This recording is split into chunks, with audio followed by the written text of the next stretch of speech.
Gaano ka-importante ba ang eye contact sa ating promotion o marketing?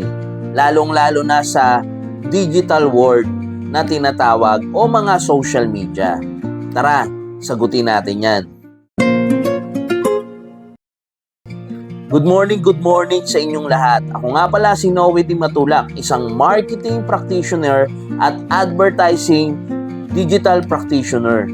So sagutin natin kung gaano ka-importante ang eye contact sa ating promotion o marketing o advertising na ginagawa sa ating company o sa ating mga products. Pero bago ang lahat, meron lang akong ikukwento sa inyong maikling kwento, ang experience ko sa advertising.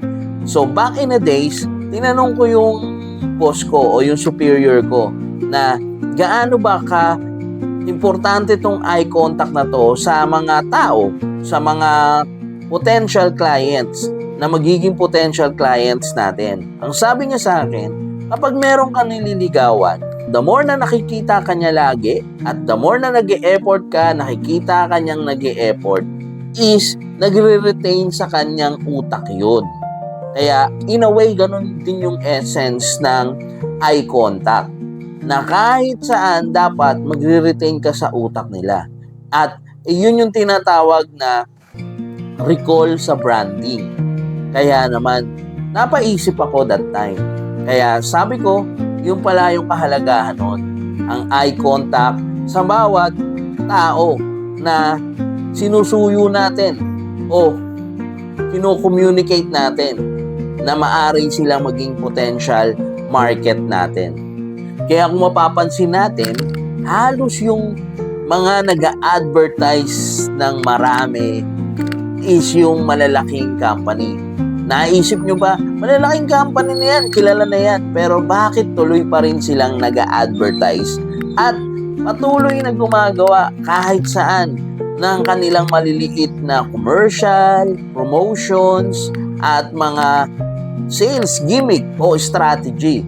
Kahit saan mo nakikita, mapa on ground, mapapunta ka sa kalsada, sumakay ka ng jeep, ng bus, andyan yung mga brand nila. O lalo na sa digital, kahit saan mo sila nakikita, kahit saan na mga website o mga apps, nandun yung mga link nila. Minsan nga, naiinis ka na di ba? O, parehas tayo dyan. Kaya lang, yung brand recall kasi ang inaabata nila na ma-communicate sa mga maaring potential market nila at yung pag-retain sa utak na, oy, andito kami at eto yung brand namin and may bago kami na promotion o meron kaming bagong marketing campaign. So, ganun ka-importante yung eye contact. Kaya naman, kung titignan natin impractically para makatulong sa iyong marketing para sa mga products mo for your promotions, gawin mo tong dalawang bagay na to.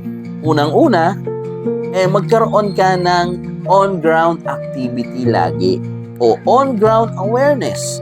Lagi kang magkaroon ng communication, promotion, o kaya patalastas or commercial sa on-ground. Maaring maglagay ka ng poster, gumawa ka ng mga merch, mga t-shirt, and then ilagay mo dyan sa likod ng tricycle, o kaya loyalty card. So, whatever, maraming mga ideas na pwedeng mong magawa. At syempre, ilalagay mo yun sa mga matataong lugar, sa mga terminals, di ba? So, doon sa mga basketball court. So, on-ground gagawin mo siya. At syempre, kung nandyan yung store mo sa lugar nyo, andun din yung potential market mo, di ba? Syempre, alangan dayuhin ka ng taga Mindanao. So, isa-saturate mo ang lugar nyo o dyan nearby, malapit sa tindahan mo, malapit dyan sa business mo, dahil andyan yung mga potential market mo. All you need to do is mag-maintain ka o maging consistent ka sa promotion na ginagawa mo on ground. And lalo-lalo na dito sa digital. Sa digital naman, napaka-easy way kasi napaka-most effective nito. Lalong-lalo na sa gawa mo ng mga content, promotions, dalawa lang naman yan. It's either picture o videos. So, pag-iisipan mo lang yung mga nilalaman ng promotions mo. At the same time, maging consistent ka lang. So, ang isang practical na natutunan ko dito sa digital is mag-post ka ng umaga para nakikita na nila yung post mo sa umaga habang papasok sila o habang nasa biyahe sila, yung mga tao. And then, mag-post ka ng gabi or hapon. 2 posts every day. Gawin mo lang consistency yan. Gawin mo lang consistent ka yan para visible na visible ka sa eye contact nila. Isipin mo, laging ang tao hawak-hawak na o buhay na nila ang cellphone nila. 'Di ba? Ganun ka-importante ang eye contact. And lalo na kung ikaw medyo may budget na o nilaanan mo talaga ang marketing budget mo na company, pwede ka na mag-invest o participate sa mga events o another promotion sa boosting or gumawa ka ng ABP. Marami ka na pwedeng laanan ng gastos na sa tingin mo is worth it naman. And I believe sa pagpo-promote is worth it naman yan. Ang kailangan mo lang is makuha o masaturate yung target market mo. At ang kailangan mo lang rin is maging consistent sa pagpo-promote ng iyong mga promotion at product mo.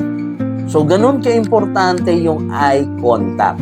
And then, specifically, syempre gagawin mo yun sa mga target market mo. Kung ang target market mo is mga babae or mga teens, 'di ba? Syempre pupunta ka doon sa mga lugar na nandun sila o visible sila.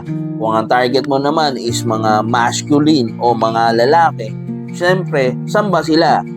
Like halimbawa, nasa gym sila, nasa basketball court sila. So, doon sila madalas nagtatambay. Kung ang target market mo naman, lalo-lalo na yung mga fitness ngayon, usong-uso ngayon, is yung mga running enthusiasts, di ba? So, nasan sila? So, malamang, andyan yan sa mga park na pwedeng mag-jogging. So, doon mo gagawin yung mga promotion mo. And syempre, kaakibat nun, yung mga legalities. Dapat malaman mo yung mga legalities. Una-una, yung pag-coordinate mo sa mga local agency o yung mga LGU. Siyempre, kailangan mo kumuha ng mga permit dyan. Kung ang activity mo o gagawin mo on ground, ang mga visibility promotion na gagawin mo.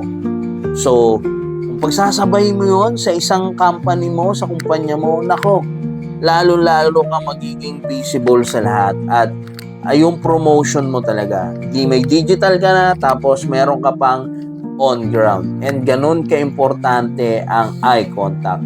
Minsan nga may mga tao talaga nagsasawa na Minsan naiinis na Diba? Naramdaman nyo ba yun? Parang kahit saan naiinis ka na. Bakit eto lumalabas yung ganitong company? Pati ba naman sa GCash nandito yun, diba? Minsan naiinis ka na. Tapos pag pinindot mo, dadaretso ka na dun sa link, di ba? So, effective yun kasi biglang hanggang ngayon naiisip mo pa siya Andun pa rin yung recall So, napaka-effective nun. Kaya, mag-research kayo. Ang tips ko lang, mag-research kayo para sa target market nyo. And then, gumawa kayo ng mga activity para sa promotion o sa eye contact nyo. Isipin nyo, lagi, na kahit saan lumingon ang potential market nyo o mga matataong lugar, nandoon yung promotions nyo. Kaya, same lang rin ang approach sa digital. So, kahit saan lumingon, mapamaaga man yan, nandyan na yung post mo. And then, mapagabi man mag-scroll, is nandyan na rin yung post mo. Kaya, napaka-importante ng eye contact. And I'm sure, yun, alam nyo na yan para makita nyo, alam nyo ang mga gagawin and para makita nyo kung paano nyo yung atake nyo sa mga clients nyo. So, yun lang ang aking tips, guys, at yun lang ang aking sharing today. Maraming salamat sa inyo, and it's another new day. It's another new deal. Maraming salamat, and God bless ang lahat ng ito. To God be the glory.